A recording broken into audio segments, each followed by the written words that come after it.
بسم اللہ الرحمن الرحیم۔ السلام علیکم ورحمۃ اللہ وبرکاتہ۔ میں آصف الرحمان علوی آپ کی خدمت میں حاضر ہوں۔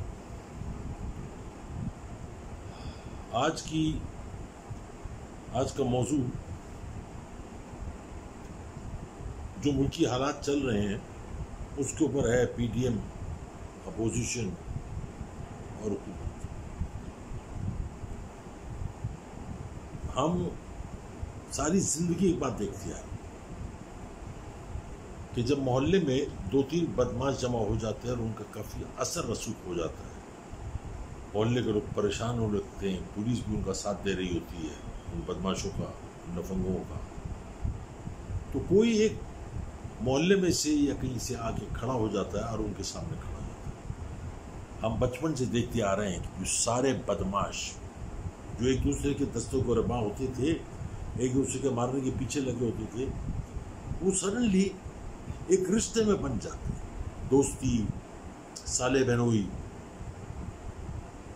سسر داماد،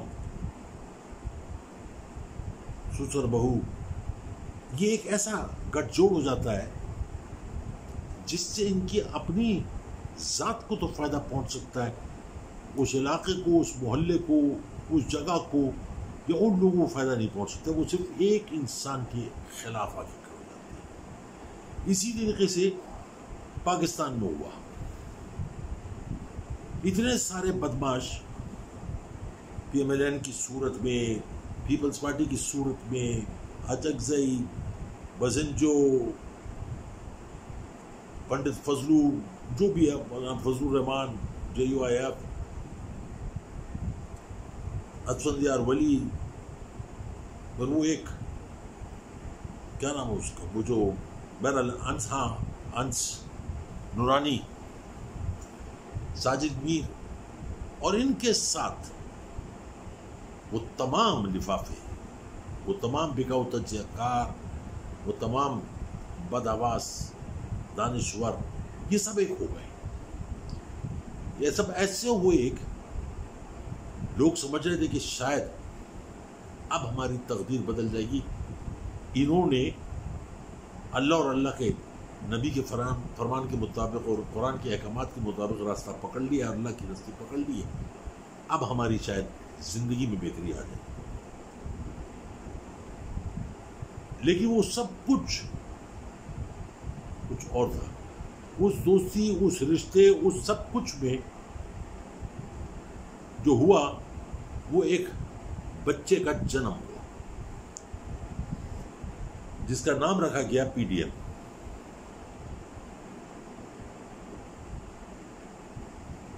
اس کا جو سربراہ بنایا گیا وہ ایک دین فروش کو، وطن فروش کو، مولانا فضل الرحمان، اس کا سربراہ بنا دیا گیا۔ مطلب بدماشوں میں جو سب سے بڑا بدماش تھا اس کے اوپر لا کے کھڑا کر دیا کہ اب تم ہماری سرپرستی کرو اور ہم کو اس عذاب سے، جس کا نام عمران خان ہے، تحریک انصاف، اس سے ہماری جان چھڑاؤ۔ یہ بھی اللہ کا نظام ہے کہ اتنے سارے ایک ساتھ مل گئے، اتنے سارے ایک ساتھ ملنے کے بعد ان لوگوں نے ملک، ریاست، افواج پاکستان، عدلیہ کے خلاف سازش شروع کر دی۔ اس میں مذہبی کارڈ بھی کھیلا گیا، ناموس رسالت کو بھی اللہ معاف کرے، نعوذ باللہ، اس کو بھی اچھالا گیا۔ مطلب جو ہو سکتا تھا، جو بڑھ سکتا تھا، وہ انہوں نے کیا۔ لیکن کہتے ہیں نا، جس کو اللہ رکھے اس کو کون چکے۔ میں ہمیشہ آپ لوگوں سے کہتا ہوں کہ دنیا کی ساری طاقتیں آپ کے خلاف ہو جائیں، بس میرا اللہ آپ کے خلاف نہ ہو۔ آپ کو کوئی نہیں ہلا سکتا اگر آپ ایمان کے راستے میں۔ دشواریاں آئی خان صاحب، بہت دشواریاں آئی، بہت تکلیف ہوئی، خاص طور پہ ریاست مدینہ کے نام سے۔ ریاست مدینہ کے نام سے تکلیف شروع ہوئی، بہت زیادہ تکلیف شروع ہوئی، اور اس کا مذاق اڑایا گیا، کہا گیا ریاست مدینہ بنائیں گے۔ سب سے بڑی رکاوٹ خود تھے۔ ہر وہ کام جو ریاست مدینہ کے لیے ضروری تھا، اس میں یہ لوگ رکاوٹ تھے۔ بیوروکریسی ان کی، پولیس ان کی، ادارے میں ان کے لوگ بھرتی